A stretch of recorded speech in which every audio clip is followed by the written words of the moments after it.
안녕하세요. 사커락티브입니다. 지난 승무패 4회차는 생각보다 정배가 많이 나와 많은 1등 당첨자들이 나왔네요. 2번은 모두 잡아냈지만 정배가 많이 나와 아쉽게도 12경기 적중으로 마무리했던 회차였습니다. 이번 회차는 분데스리가와 프리메라리가로 구성되어 있으며 번호 순서대로 분석을 진행해보도록 하겠습니다. 제가 분석할 첫 번째 경기는 승무패 1번 경기인 레반테와 그라나다의 경기입니다. 9위와 8위의 대결로 최근 분위기와 홈과 원정 성적을 봤을 때는 레반테가 우세해 보입니다.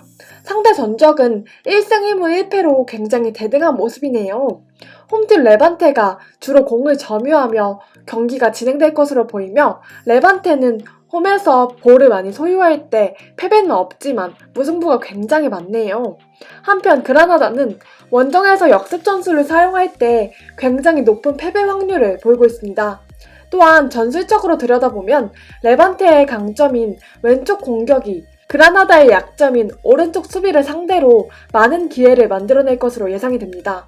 선수 정보를 보시면 레반테는 주전 윙어 프로토스가 결장하며 그라나다는 중원의 핵심 미드필더들이 대거 결장합니다. 여러모로 그라나다가 고전할 만한 경기가 되겠네요. 체력적인 부분에서도 양팀 모두 3일전 컵대회에서 연장 승부를 펼쳤기 때문에 큰 차이가 없을 것으로 보이며 홈팀의 승리가 유력해 보입니다. 다만 레반테가 워낙 무승부가 많은 팀이기에 무승부를 염두하는 것도 좋을 것 같습니다. 다음 경기는 레버쿠젠과 슈투트가르트의 경기입니다. 5위와 10위의 대결로 홈팀의 전력이 앞서고 있지만 최근 분위기나 슈투트가르트의 원정 성적을 고려하면 만만치 않은 대진이 될 것 같습니다. 하지만 상대 전적에서는 홈팀이 3승 1패로 매우 앞서는 모습이네요. 전술적으로 들여다보면 레버쿠젠이 주로 공을 점유할 것으로 보이며 홈팀의 승률이 40%대로 생각보다 낮은 모습입니다. 한편 슈투트가르트는 원정에서 역습 전술을 사용할 때 모두 승리하였습니다. 또한 측면 밸런스를 보면 서로의 강점이 상대에게 모두 약점으로 드러나고 있기 때문에 많은 득점 기회가 발생할 것으로 보이네요. 선수 정보를 보시면 레버쿠젠은 주전 수미 바움가트너가 결장하는 것이 큰 타격이며 슈투트가르트 또한 핵심 미드필더 카스트로가 결장합니다. 휴식일 수는 레버쿠젠이 하루 더 많지만 연장전이 치렀기 때문에 체력적으로는 큰 차이가 없을 것으로 예상이 되네요. 아무래도 홈팀 레버쿠젠의 고전이 예상되며 무승부를 예상하겠습니다. 다음 경기는 3번 경기인 프라이부르크와 도르트문트의 경기입니다. 원정팀의 전력이 앞서지만 최근 분위기나 프라이부르크의 홈 성적을 고려하면 이 경기 역시 만만치 않은 대진이 될 것 같네요. 하지만 상대 전적에서는 원정팀이 3승 2무로 압도적인 모습을 보여주고 있습니다. 전술적으로 들여다보면 주로 공을 점유할 도르트문트의 승률이 40%대로 생각보다 낮고 패배 확률 또한 40%대로 평소보다 좋지 않은 모습입니다. 한편 프라이부르크는 홈에서 역습 전술을 사용할 때 승률이 50%로 매우 좋은 기록을 가지고 있네요. 또한 측면 밸런스를 보면 이번 경기와 마찬가지로 서로의 강점이 상대에게 모두 약점으로 드러나는 상황이기 때문에 많은 득점 기회가 발생할 것으로 보입니다. 선수 정보를 보시면 프라이부르크는 주전 윙어 살라이가 결장하며 도르트문트는 중미 비첼의 부상이 아쉽겠습니다. 휴식일 수는 컵 대회를 치르지 않은 프라이부르크가 훨씬 많기 때문에 체력적으로 우세한 상황에서 경기를 치를 수 있겠네요. 홈팀 프라이부르크의 승리까지도 보이는 경기이지만 워낙 상대 전적에서 약한 모습을 보여왔기 때문에 무승부와 원정팀의 승리를 예상하겠습니다. 다음으로 분석할 경기는 4번 경기인 마인츠와 우니온 베를린의 경기입니다. 상반된 분위기의 두 팀의 경기로 모든 면에서 우니온이 앞서는 모습이네요. 하지만 우니온의 원정 승률이 높지 않다는 것도 짚고 넘어가야 할 것 같습니다. 전술적으로 들여다보면 주로 공을 점유할 우니온의 승률이 50%로 높지만 패배 확률 또한 높은 상황이네요. 한편 마인츠는 홈에서 역습 전술을 사용할 때 패배 확률이 60%대로 매우 부진한 모습입니다. 측면 밸런스를 보면 강점과 약점이 서로 들어맞지 않은 상황이기 때문에 많은 득점이 나오지 않을 것으로 보입니다.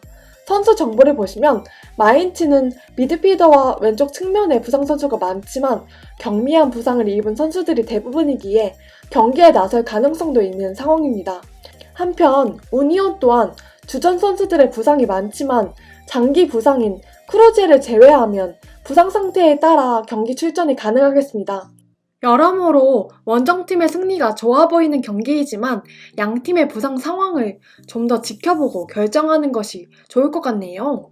다음 분석할 경기는 5번 경기인 아우크스부르크와 볼프스부르크의 경기입니다.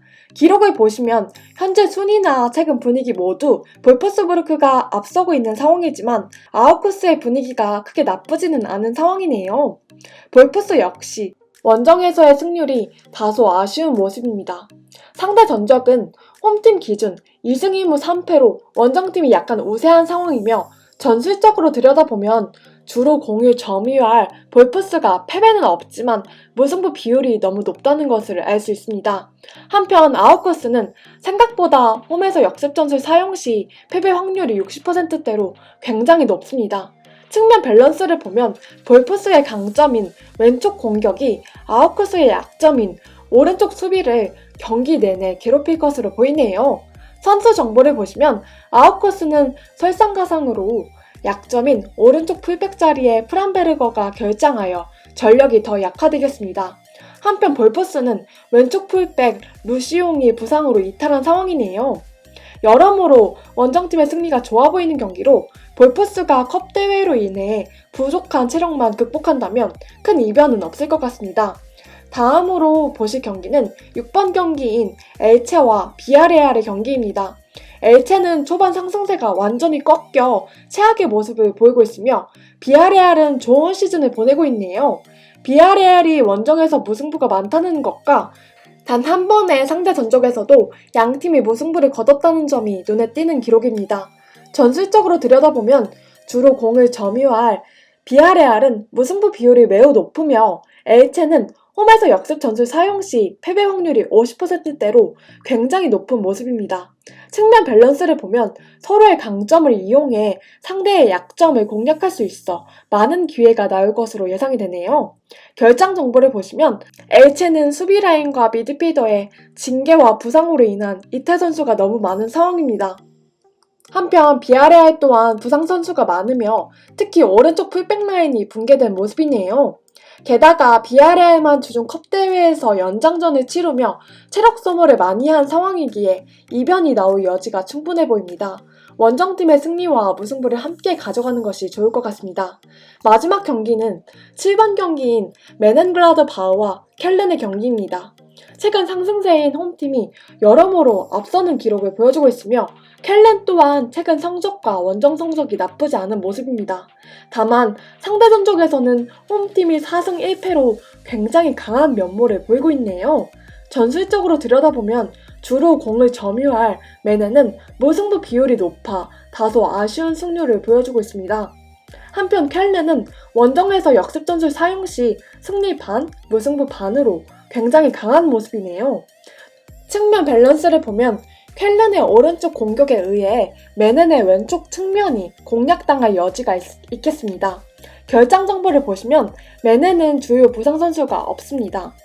한편 켈렌은 주전 중앙 수비수 세스틱이 결장한다는 것이 큰 타격이겠습니다. 체력적인 부분을 보시면 양팀 모두 주중 컵대회 경기를 치렀지만 켈렌은 연장 경기로 인해 체력 소모를 많이 한 상황입니다. 아무래도 선수가 더 부족한 켈렌이기에 더 큰 타격이 될 수 있겠네요. 홈팀의 승리를 예상하겠습니다. 나머지 7경기 분석으로 다시 찾아뵙겠습니다. 다른 리그의 예측과 추천 경기 정보는 서커라티오 웹사이트 혹은 유튜브 멤버십을 통해 참고해주세요.